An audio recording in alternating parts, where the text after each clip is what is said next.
produced by the AM First Radio Network and distributed by Global American Broadcasting, the GAB Radio Network.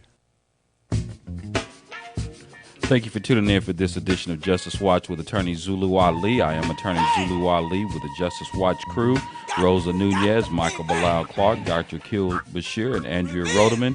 This week, like every week, we'll be discussing critical legal and social justice issues that are impacting our community. Today, we're going to be talking about the war on human trafficking, and is this the new war on Black America? Well, I guess to kind of give some sort of context to our subject matter today, I kind of want to explain the whole concept of the human trafficking. Right now, the Justice Department, I think back in December, actually committed about $87 million to combat human trafficking. And clearly what we typically would understand the crime of human trafficking, I think that we typically see a situation where you have people who are forced into labor, are forced into, having sexual or sex trafficking, underage sex trafficking, all those things. Of course, we are very aware of the fact that those things do exist, and very well aware of the fact that it is a crisis. But the idea of human trafficking, and this is kind of like, I have to talk about let's talk about human trafficking, and let's talk about our typical hypocrisy. Human trafficking, of course, in this country generally can be traced back to the human trafficking of the transatlantic slave trade of Africans, how black people were brought into this country into forced labor and and obviously to do whatever, treated like animals, as well as the raping. We know the raping of both men and women during this horrific crime that was committed against African people for centuries in this particular country. And it was very much legal, right? And so the reason why I say that it is very much of a hypocrisy is because now what we're seeing is like much of what we saw during the drug trade. During the war on not drug trade, but during the war on drugs, what we saw was millions and millions and billions of dollars that was put into law enforcement and prosecution of what at least we thought was a crisis in this country with regards to drugs. Clearly, we had a problem with drugs in this country. However, we saw law enforcement targeting certain communities. For example, when you saw the difference or the disparity between how much time you could get for crack as opposed to how much time you could get for cocaine, knowing clearly that the time that you could get for crack, which is obviously a drug that is much, much, much more prevalent in the minority community, specifically the African American and the Hispanic community, those individuals got way much more time than those who were convicted of cocaine, right? And so what we saw is an explosion of African Americans being convicted and being sentenced to football numbers. We're talking, 15, 20, 30 life sentences for the sale of crack.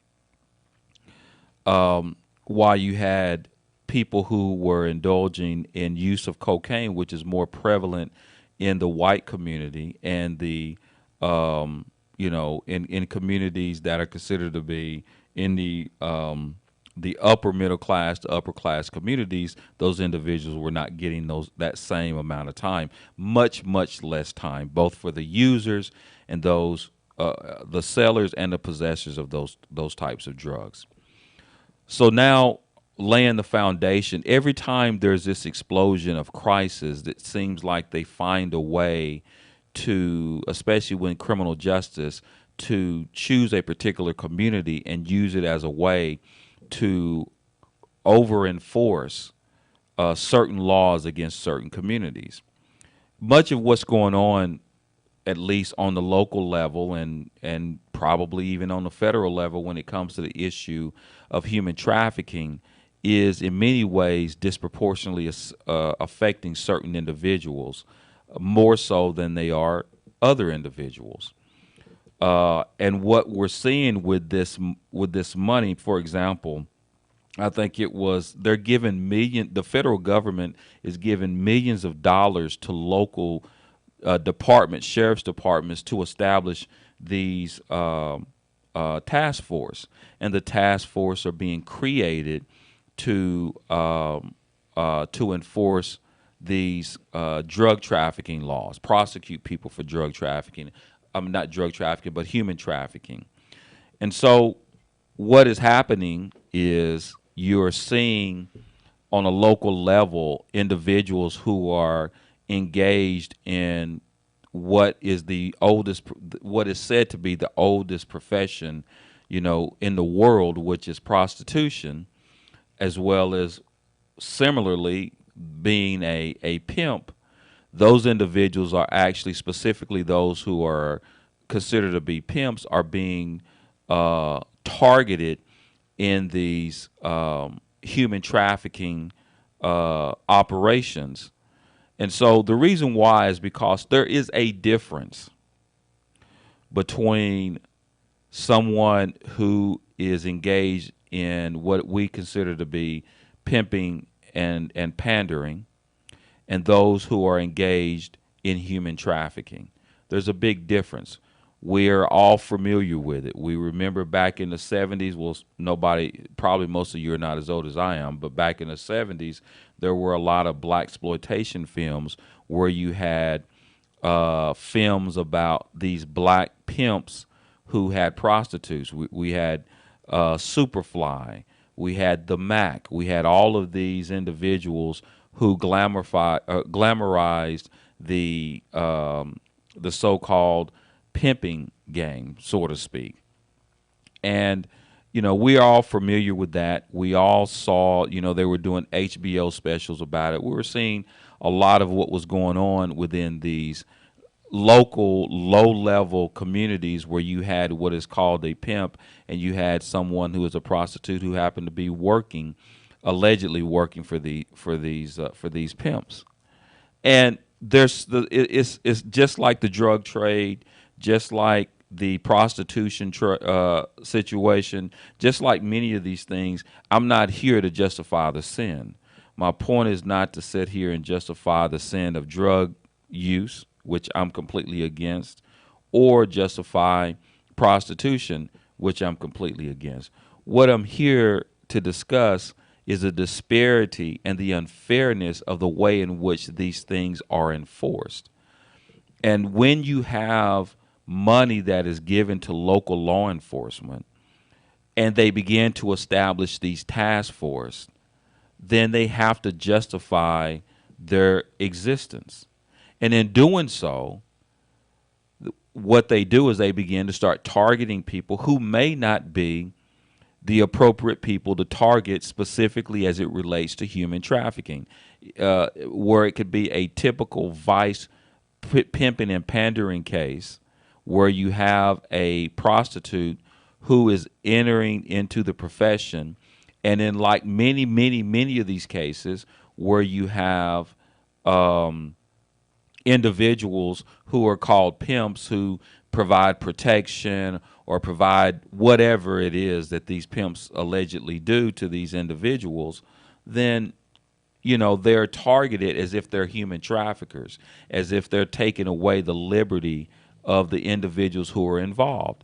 But the reality of it is, in many of these cases, there is a fine line between what is human trafficking and those who are engaged in what is called pimping.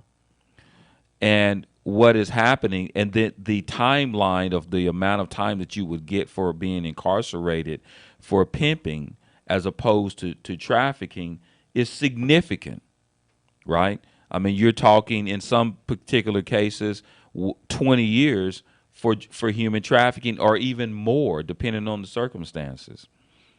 And the problem lies when you see these task force and these law enforcement, when they're looking for individuals to prosecute, they're looking for people who are engaged in a certain culture or what they consider to be subculture, and they will infiltrate social media. They'll infiltrate so many type of mediums with a particular emphasis on individuals who appear to portray what is called the pimp life. So in other words, let's just say someone like a rapper like Too Short. And let's just say you happen to be someone who is engaged in the music industry, and let's just say you're a rapper, for example, and you do this portraying of a pimp, which is not a good thing to do, but let's just say you do that.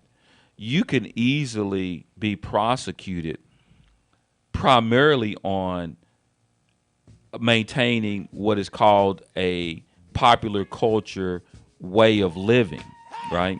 And they're targeting these people, which is disproportionately targeting African American men in this so-called war on human trafficking. But at any rate, we'll continue with this discussion. Please do not touch that dial. We'll be back on the other side of the break with Justice Watch. Do you have a great idea for a radio show but have no idea where to start? Or have you been hosting a podcast for a while and want to take it to the next level? If so, you need the Gab Radio Network. To host a show on the Gab Radio Network, all you need is your voice, and we'll handle the rest. From technical engineering to full-service audio production and much more. Every show on the Gab Radio Network can be heard on our station on the TuneIn Radio app. Plus, we put all of our shows on our satellite, which is accessed by over 5,500 stations. And here's the best part. You can host from anywhere you want. There are many means to connect to the Gab Radio Network remotely, and our staff of highly trained engineers and producers will make you sound like you're right here in studio. So, if you want to be on the Gab Radio Network, the same network that hosts the Small Business Advocate, Radio MD, and the Federalist, send an email right now to sales@gabradionetwork.com. That's sales@gabradionetwork.com. Nubian Pictures presents a CCM Films production documentary entitled Purpose and Freedom. Keep your hand on the plow. This emotional and strong documentary tells the story of African-American lawyer Zulu Ali seeking justice and his purpose as a lawyer, while crossing paths with Araceli, an undocumented immigrant from Mexico who is seeking her freedom. Together, they help discover their purpose and freedom in each other. Watch this incredible film today from iTunes Movies, YouTube Movies, Amazon Prime, and Google Play Movies. Learn about the cast and crew, links to purchase, and more at purposeandfreedommovie.com. Purpose and Freedom. Keep your hand on the plow. Available now. Rated G. I did not feel safe. That's why I decided to come to California, because I didn't feel safe in Mexico. It's kind of like the system, and if you go outside the system, then it becomes a struggle. Are you an immigrant seeking defense representation and are looking to protect your rights? Or maybe someone who is experiencing an injustice or discrimination and need a lawyer you can trust? Well, that's exactly why you need the help of award-winning trial lawyer Zulu Ali. The law offices of Zulu Ali provides immigration defense representation for those seeking justice and looking to protect their rights. If you or a loved one needs professional legal advice and representation, then contact Zulu Ali. Zulu Ali's firm focuses on criminal law, family law, civil and personal injury, and international law. Zulu Ali is a former police officer and U.S. Marine, so you know you're in good hands, serving all of California and immigration cases nationwide, representing victims and suspects at the International Criminal Court at The Hague. Call Zulu Ali today at 888-682-3049 or visit ZuluAliLaw.com.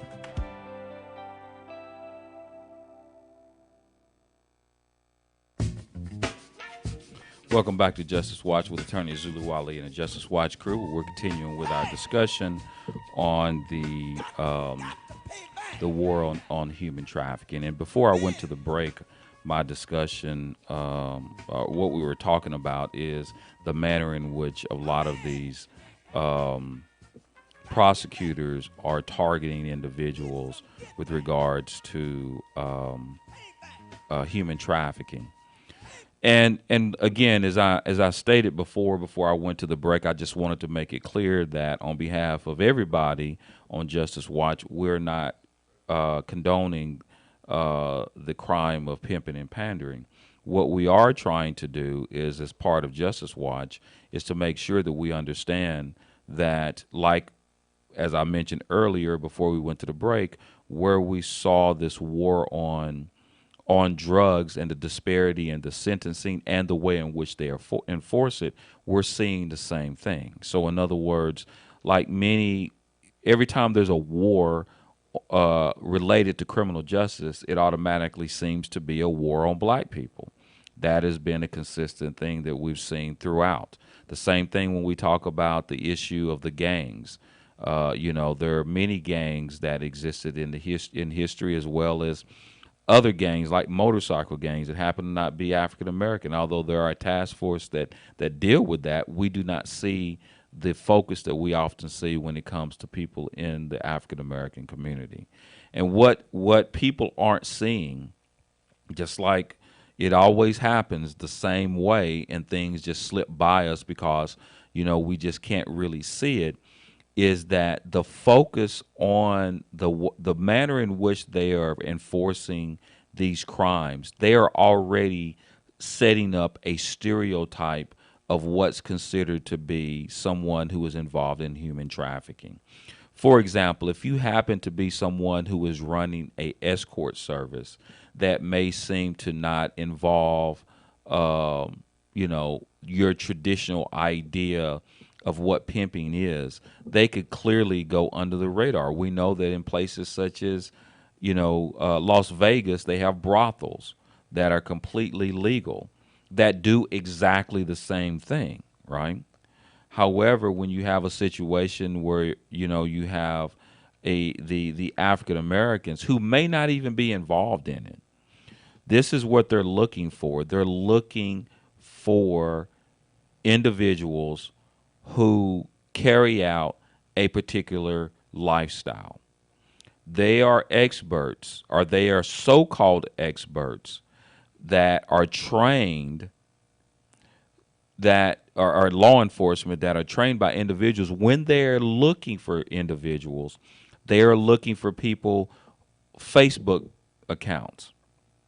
If you're on Facebook, if you're making certain type of statements on Facebook, if you're rapping songs or using lingo such as macking, trap, the B word, I'm a hustler, pimping, P sign, all that stuff indicates to them that is the human trafficking subculture.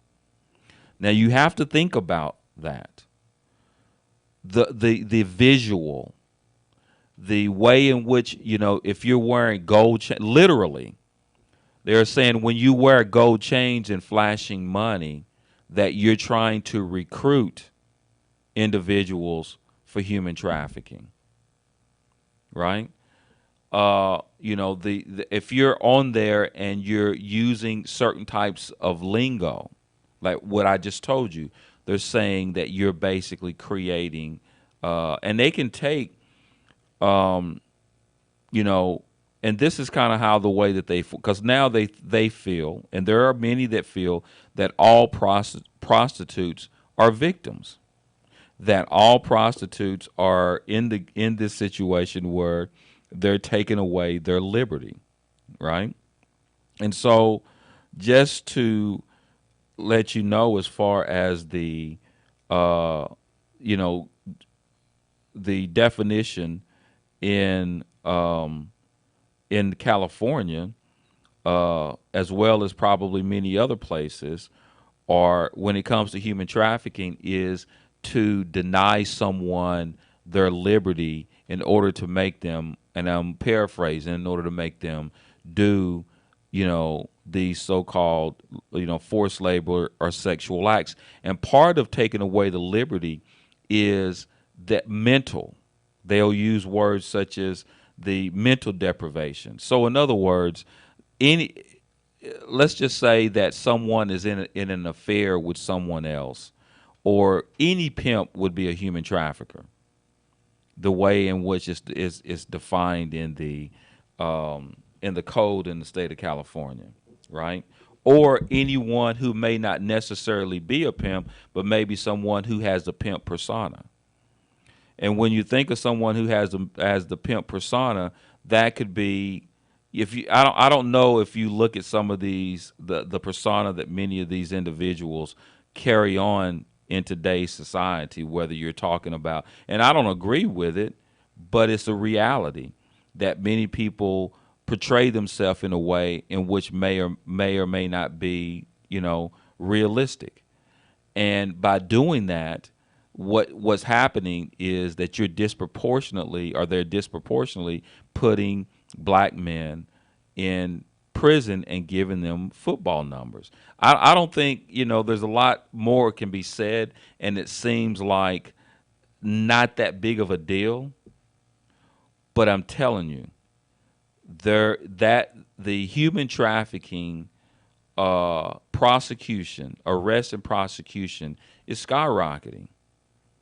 They're skyrocketing. They're giving people significant numbers, and it just becomes unfair in the way in which they're doing this. And it's unfair because oftentimes prostitutes are given a pass by diming out individuals for being pimps.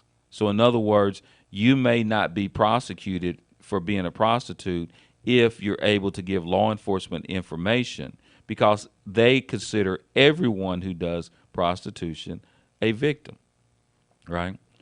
But at any rate, so I got a lot more to say, but before I keep going, I do want to go to my Justice Watch crew. Some of you look happy and some of you look sad. But at any rate, let me go to Rosa. Tell me, give me some your take on this issue.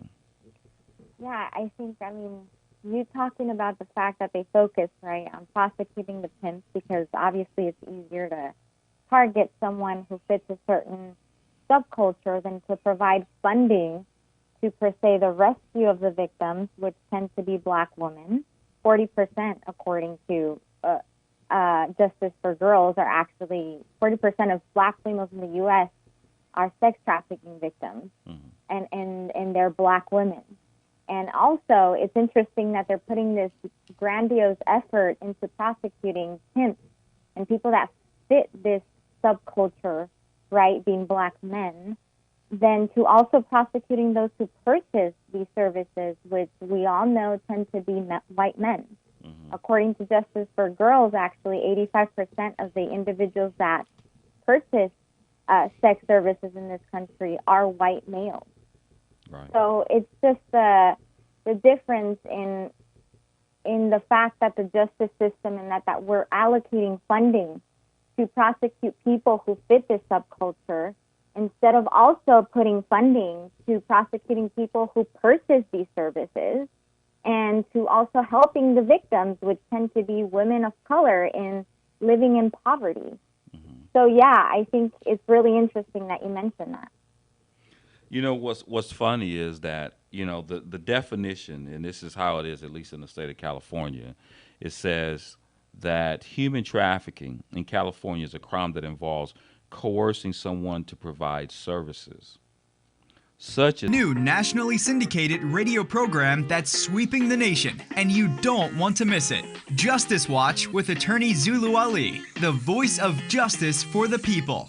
The focus of Justice Watch is to provide an honest analysis and viable solutions to the criminal and social justice crisis in America and the world from a black, brown, working class, and socially disadvantaged perspective, and to motivate listeners to be informed and part of the solution. Zulu Ali is joined by the Justice Crew, consisting of Rosa Nunez, Michael Clark, Dr. Akil Bashir, and Charito Ali to tackle the most pressing issues. Host Attorney Zulu Ali is a former police officer, U.S. Marine Corps veteran, and an award-winning trial lawyer who focuses on representing persons accused of crimes, immigrants, victims of discrimination, and persons seeking civil justice. Find out how to listen to Justice Watch with Attorney Zulu Ali at justicewatchradio.com. Nubian Pictures presents a CCM Films production documentary entitled Purpose and Freedom. Keep Your Hand on the Plow. This emotional and strong documentary tells the story of African-American lawyer Zulu Ali seeking justice and his purpose as a lawyer, while crossing paths with Araceli, an undocumented immigrant from Mexico who is seeking her freedom. Together, they help discover their purpose and freedom in each other. Watch this incredible film today from iTunes Movies, YouTube Movies, Amazon Prime, and Google Play Movies. Learn about the cast and crew, links to purchase, and more at purposeandfreedommovie.com. Purpose and Freedom. Keep your hand on the plow. Available now. Rated G. I did not feel safe. That's why I decided to come to California, because I didn't feel safe in Mexico. It's kind of like the system, and if you go outside the system, then it becomes a struggle. Are you an immigrant seeking defense representation and are looking to protect your rights? Or maybe someone who is experiencing an injustice or discrimination and need a lawyer you can trust? Well, that's exactly why you need the help of award-winning trial lawyer Zulu Ali. The law offices of Zulu Ali provides immigration defense representation for those seeking justice and looking to protect their rights. If you or a loved one needs professional legal advice and representation, then contact Zulu Ali. Zulu Ali's firm focuses on criminal law, family law, civil and personal injury, and international law. Zulu Ali is a former police officer and U.S. Marine, so you know you're in good hands, serving all of California and immigration cases nationwide, representing victims and suspects at the International Criminal Court at The Hague. Call Zulu Ali today at 888-682-3049 or visit ZuluAliLaw.com.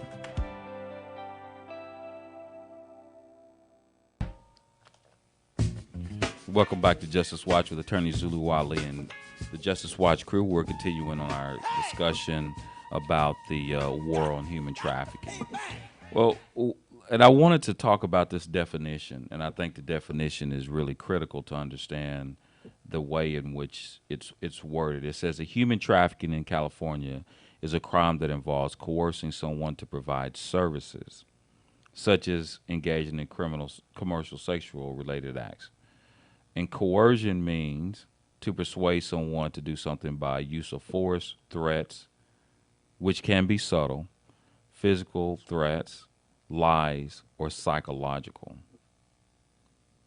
You hear me?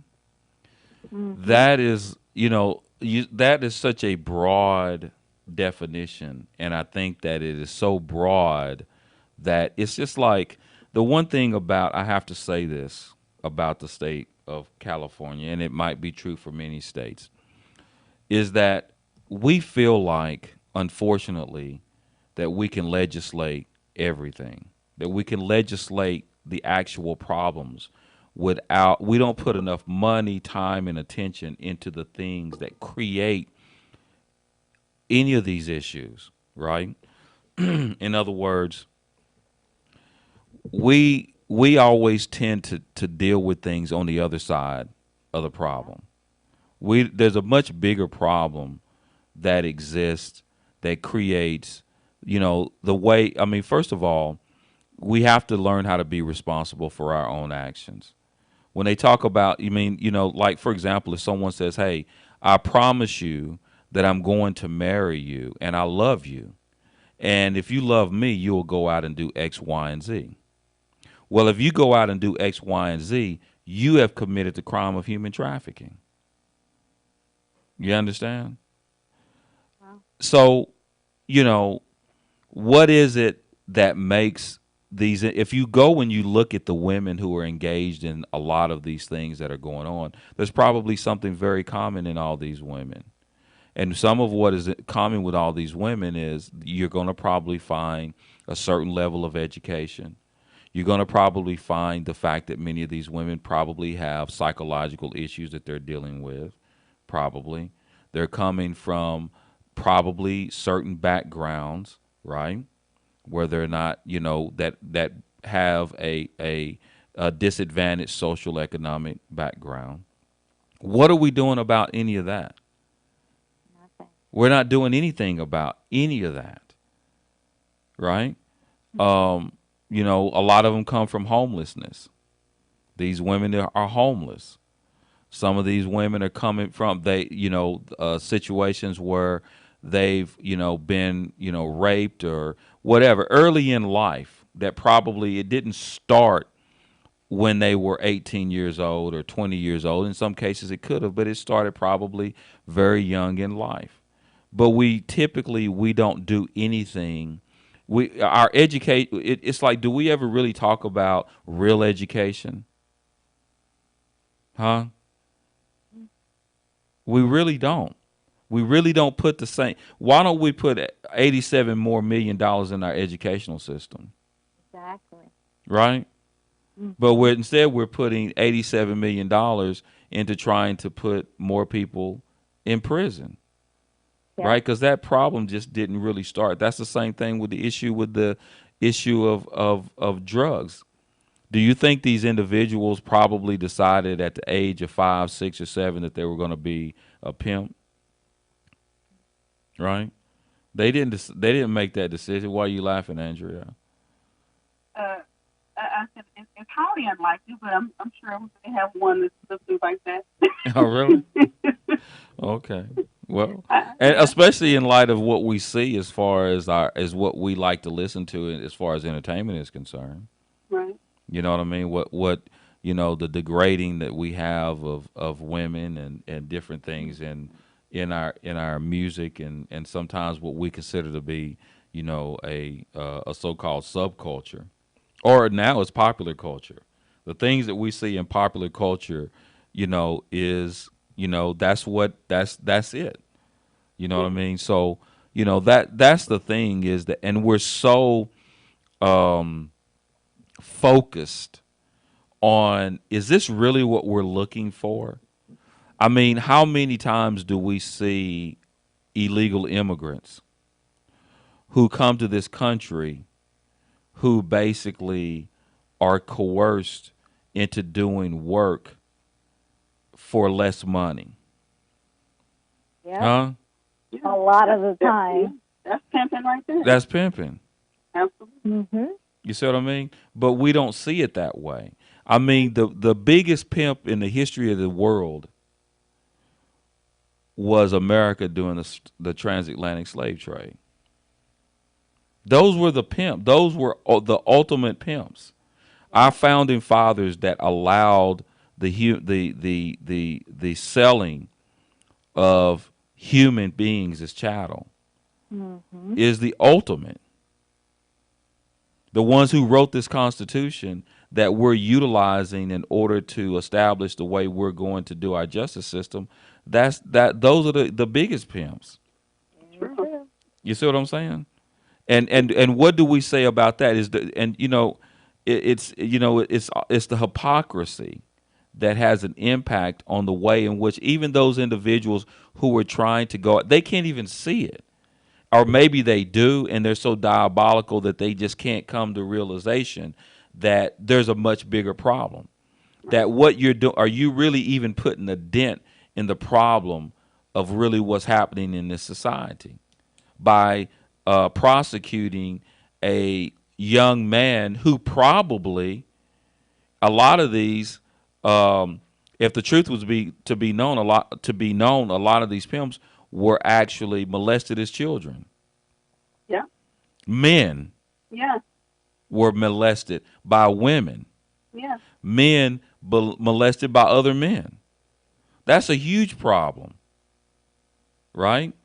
But we don't and many of these, I know personally situations where I've represented, I would say the majority of the men that I represented that were accused of human trafficking or in any way was related to this so-called pimp game had some sort of sexual molestation in their life as a young person.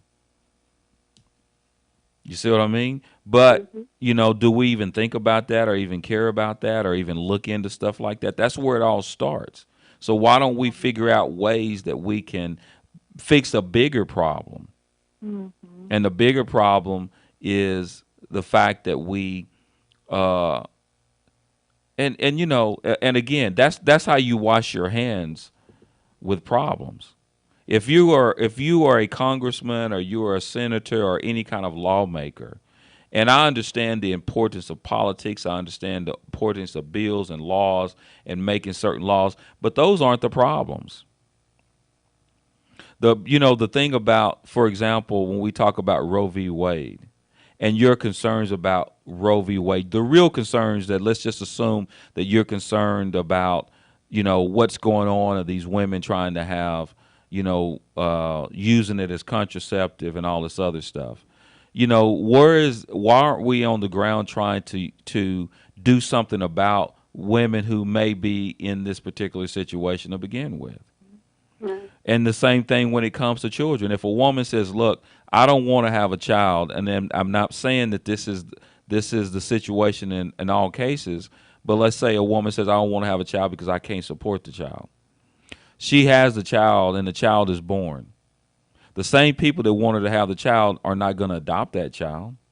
They're not going to make sure that there's things in places to make sure that that child is properly educated, properly clothed, properly fed, properly supervised. They're not going to do any of that. You see what I'm saying? And so, so the debate and the discussion is always warped and skewed by the fact that one of the biggest problems that we have is the hypocrisy of really caring about our fellow man, our fellow woman. That is the biggest issue that we have, is that there's no caring about people. Yeah. You know what I mean? And the thing about it is the same type of diabolical mind that prosecutes people is the same, and I think I said this last week or the week before, is the same type of diabolical mind that goes out here and commits criminal acts. The same type of, whether you're talking about we've seen police officers who are shooting unarmed men and women. What are we doing about it? Nothing. Exactly. We're seeing men who are spending decades in prison for things that they didn't do because of crooked prosecutors and police officers. What are we doing about it? Nothing. Nobody's saying anything, and that goes for the right, the left, the Republican, the Democrat, whatever you're doing, you're just as much to blame, right? Because you're not doing anything. What are you saying about this injustice that is happening with it? Where is the legislation? I mean, even when they talk about the George Floyd bill, right?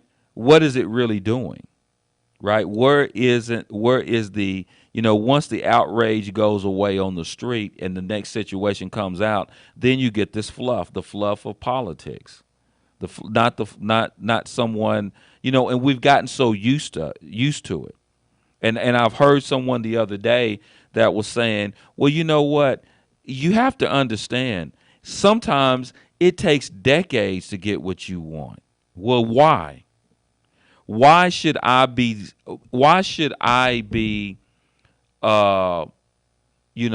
satisfied with the fact that it may take decades? Just because it took you decades to do it, why should it take anybody else decades to do it? Right. And that's the reason why. Nationally syndicated radio program that's sweeping the nation, and you don't want to miss it. Justice Watch with attorney Zulu Ali, the voice of justice for the people. The focus of Justice Watch is to provide an honest analysis and viable solutions to the criminal and social justice crisis in America and the world from a black, brown, working class, and socially disadvantaged perspective, and to motivate listeners to be informed and part of the solution. Zulu Ali is joined by the Justice Crew, consisting of Rosa Nunez, Michael Clark, Dr. Akil Bashir, and Charito Ali to tackle the most pressing issues. Host Attorney Zulu Ali is a former police officer, U.S. Marine Corps veteran, and an award-winning trial lawyer who focuses on representing persons accused of crimes, immigrants, victims of discrimination, and persons seeking civil justice. Find out how to listen to Justice Watch with Attorney Zulu Ali at justicewatchradio.com. Nubian Pictures presents a CCM Films production documentary entitled Purpose and Freedom. Keep your hand on the plow. This emotional and strong documentary tells the story of African-American lawyer Zulu Ali seeking justice and his purpose as a lawyer, while crossing paths with Araceli, an undocumented immigrant from Mexico who is seeking her freedom. Together, they help discover their purpose and freedom in each other. Watch this incredible film today from iTunes Movies, YouTube Movies, Amazon Prime, and Google Play Movies. Learn about the cast and crew, links to purchase, and more at purposeandfreedommovie.com. Purpose and Freedom. Keep your hand on the plow. Available now. Rated G. I did not feel safe. That's why I decided to come to California, because I didn't feel safe in Mexico. It's kind of like the system, and if you go outside the system, then it becomes a struggle. Are you an immigrant seeking defense representation and are looking to protect your rights? Or maybe someone who is experiencing an injustice or discrimination and need a lawyer you can trust? Well, that's exactly why you need the help of award-winning trial lawyer Zulu Ali.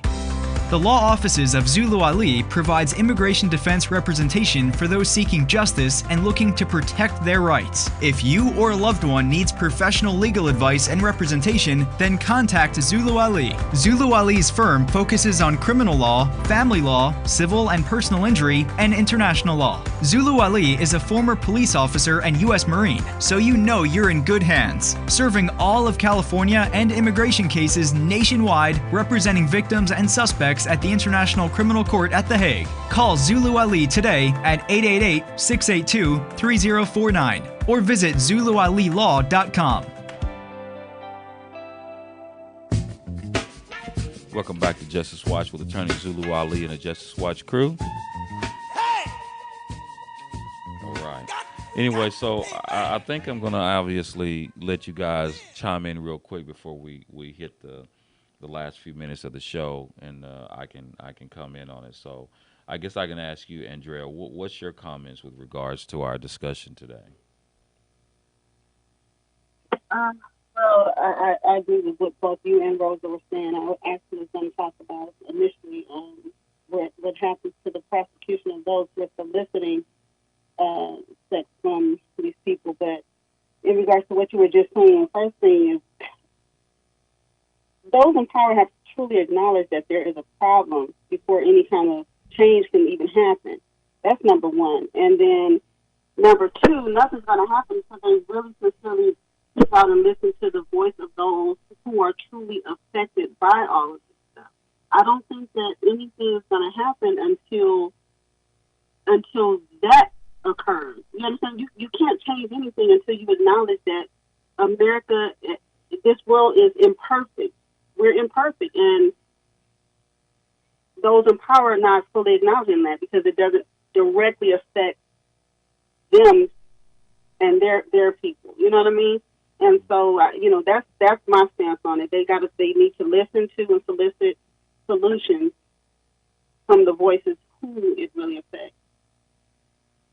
Okay. What say you, Rosa? I think, everything that you've talked about today just points to the fact that in this country we're really worried about just creating this image that we legislate any issue and everything, but we really don't do the listening that it should take to provide policies that actually, benefit and just help people that are struggling. But in reality, we legislate to benefit a few, which is the elite, and a few in certain races, and a few with certain capitals. And I think that's the issue, that, the Constitution, the laws in this country were codified to benefit a few, and they continue to do that. And this country will continue to do that because that's what the elites and the fathers of the Constitution wanted. Little by little, we have been getting rights, but it's not enough, and it will never be enough, because people of color in this country, will never be seen as people. There will always be that struggle. We will always have a scapegoat. And it's really sad, but it's true that, even in these cases that you're talking about, that they are trying to create this stereotype of a subculture that could possibly fit the narrative of what an actual pimp looks like. Right. And what does this tell us, right? That a pimp looks like someone that wears chains, that says a bit of slang, some specific slang that is a specific color. And that just creates further stereotypes that continue the cycle of further oppressing people, Black people in this country. And I think that there definitely needs to be a change, but sometimes things seem a little hopeless because, these laws and these people have been in place for a long time, and they continue to be. So I think it's really our part to activate our communities to really, get their voices out there and become involved in the system to try to change the system. I mean, it's what you do, Mr. Ali. You're a lawyer. You're a top 10 criminal lawyer. You're really helping people out there, and we need more people like that.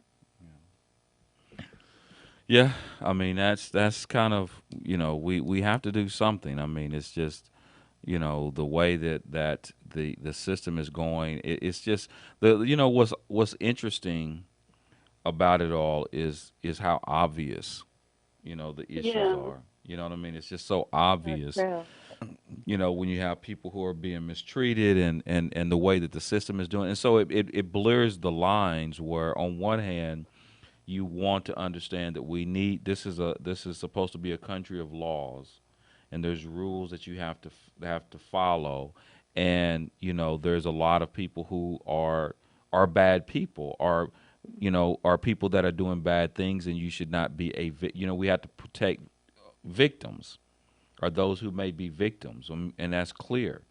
But what happens is that when you have individuals who are engaged in the system who don't clearly see their position as someone who is, and I don't know what's going on in their head, but I find it hard to believe that if you feel some sort of way because of someone who is being mistreated by another human being, that you will not feel the same way when we have this history of people of color who have been mistreated by police officers. That shows me that you really don't believe in justice.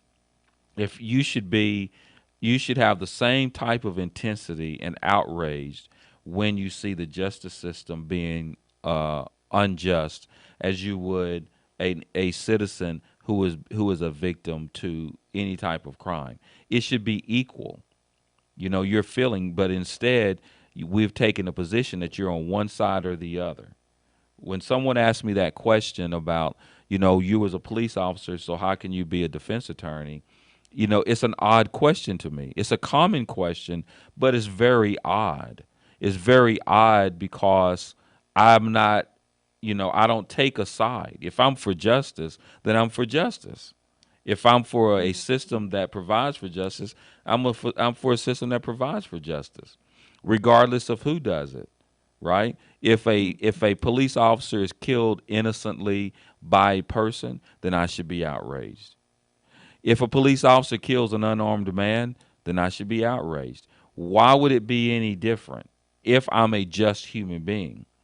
But the problem is that we have unjust individuals in the system. And then when you have just people in the system, they actually don't speak out. So they become a conspirator. right? They become an accessory, just like in criminal law. If there's certain things that you don't do, you can be convicted of something that you didn't do personally just by allowing it to happen. It should be the same way in the justice system. But there's so many people that you see them. You see it right there. You're like, this person has no interest in their minds, whether they're prosecutors, judges, and defense attorneys, police officers, all across the board. You'll see people who don't care much about justice. They have their own idea that is skewed by the system that we live in, unfortunately. So it's a sad situation, and it's something that we have to address. As you see, as I was talking to you earlier, you watch and see. I've told you, you remember that you listened and you heard me on Justice Watch. You watch and see how this situation is going to end up. Everybody's sleeping and nobody pays attention. But I'm just telling you, we're getting ready to see another explosion, because I'm already seeing it already, of people who are being convicted because of their culture. And this gives you every reason to do it, just simply because of the way that a person looks. And that's it, right? It's crazy. I don't understand it. But, That's you know. completely unfair. Huh? That's completely unfair. Yeah. But, you know. It's not going to change, though. Huh? I don't see that. I don't see that changing. I don't see that changing. We try to do the right things, like, for instance, with all these killing of these unarmed black folks, right? You go in, you say, okay, don't get aggressive, hold your hands up, tell them you're unarmed. Radio program that's sweeping the nation, and you don't want to miss it. Justice Watch with attorney Zulu Ali, the voice of justice for the people. The focus of Justice Watch is to provide an honest analysis and viable solutions to the criminal and social justice crisis in America and the world from a black, brown, working class, and socially disadvantaged perspective, and to motivate listeners to be informed and part of the solution. Zulu Ali is joined by the Justice Crew, consisting of Rosa Nunez, Michael Clark, Dr. Akil Bashir, and Charito Ali, to tackle the most pressing issues. Host attorney Zulu Ali is a former police officer, U.S. Marine Corps veteran, and an award-winning trial lawyer who focuses on representing persons accused of crimes, immigrants, victims of discrimination, and persons seeking civil justice. Find out how to listen to Justice Watch with attorney Zulu Ali at justicewatchradio.com.